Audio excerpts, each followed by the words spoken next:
আমি তোমায় জানাচ্ছি। ঠিক আছে। এই শোনো না, মা ফোন করেছিল। পরশু তো বোনের জন্মদিন, তাই তোমায় আর আমায় যেতে। হ্যাঁ দেখছি। হ্যাঁ শিওর, প্ল্যানটা কর না, কি হয়েছে? তুমি শুনছো? আমি শুনছি, পরে শুনছি। হ্যাঁ ঠিক। আরে হ্যাঁ শিওর, কোনো প্রবলেম নেই। তোমার চা খেয়ে নিও। হুম।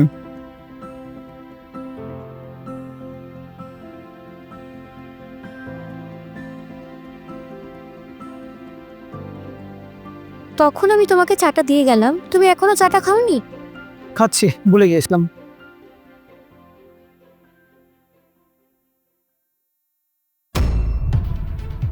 তবে ঠান্ডা হয়ে গেছে, নতুন করে বানিয়ে নিয়ে এসো।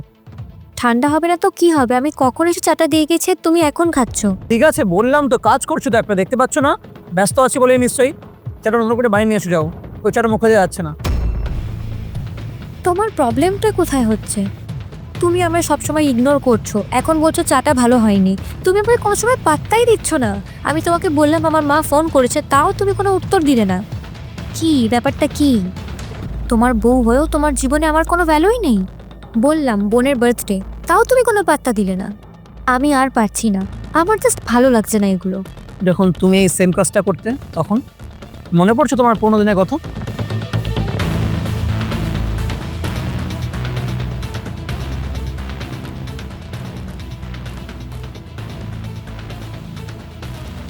সোহা শোনো না, একটু চা করে দেবে আমাকে? আজকে অফিসে প্রচন্ড প্রেশার ছিল, চা বানিয়ে দাও না, মাথাটা ধরে আছে।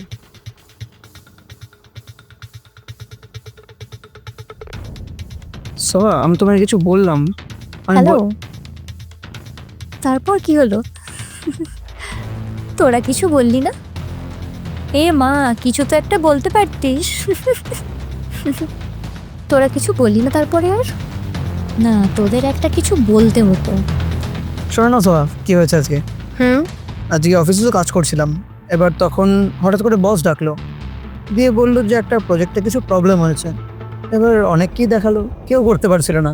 তারপরে আমি সলভ করে দিলাম, আর হুম। সবাই সেই জন্য আমাকে অনেক অ্যাপ্রিসিয়েটও করলো। আর বস বলেছে প্রমোশনটা খুব তাড়াতাড়ি হয়ে যায়। তুমি শুনছো আমার কথা? হ্যাঁ হ্যাঁ বলো, শুনছি, সব শুনছি। আরে ফোনটা রাখো না। বললাম তো শুনছি, বলো না কি হয়েছে। কে শোনো,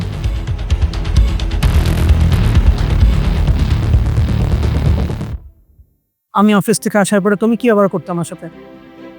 তোমার কাছে সব থেকে বেশি ইম্পর্টেন্ট ছিল তোমার ফোনটা আর তোমার বন্ধু বান্ধব। আমার তো কোনো ভ্যালুই ছিল না। আমি মানছি তুমি বাড়ির সব কাজ করো, আমিও তো বাইরেটা সামলাই। সংসারে যাবতীয় খরচা থেকে শুরু করে সব কিছু আমাকেই হ্যান্ডেল করতে হয়। তাহলে আমিও তো আশা করতে পারি বাড়িতে আসার পরে আমার বউটা আমাকে কেয়ার করবে, আমার যা যা প্রয়োজন সেগুলো মেটাবে। কিন্তু আমি তোমার কাছ থেকে কখনোই সেটা পাচ্ছি না। আমি তোমাকে বোঝানোর জন্য এই জিনিসটা করেছি, আর আমি চাইবো ভবিষ্যতে তুমি যেন এই ভুলটা আর না করো। আমি সোশ্যাল মিডিয়াতে বেশি অ্যাক্টিভ হয়ে গেছিলাম মাঝখানে, সেই জন্য আমি তোমায় সময় দিতে পারিনি। সোশ্যাল মিডিয়ার থেকেও ফ্যামিলিটা বেশি ইম্পর্টেন্ট, এটা একটু মাথায় রেখো। হুম। আর শোনো, আমার সব কিছুই মনে আছে। তোমার মা ফোন করেছিল, সে আমাদেরকে যেতে বলেছে, আমার সব কিছুই মাথায় আছে। I am sorry. ঠিক আছে, 2 কাপ চা করে নিয়ে এসো, একসাথে খাবো। ঠিক আছে।